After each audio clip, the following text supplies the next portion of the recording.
Long పట్టేస్తుంది.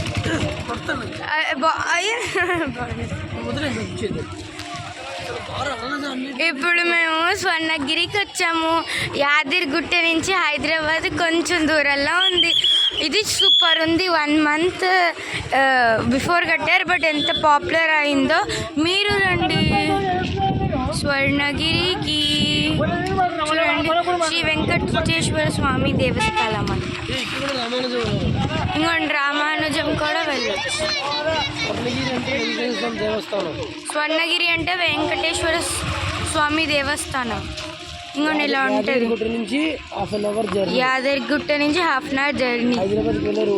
హైదరాబాద్ వెళ్ళే రూట్లో తెలంగాణలో ఉంది. చాలా బాగుంది. మీరు హైదరాబాద్కి వచ్చేటప్పుడు ఇది విజిట్ చేసి వెళ్ళండి. Bye bye.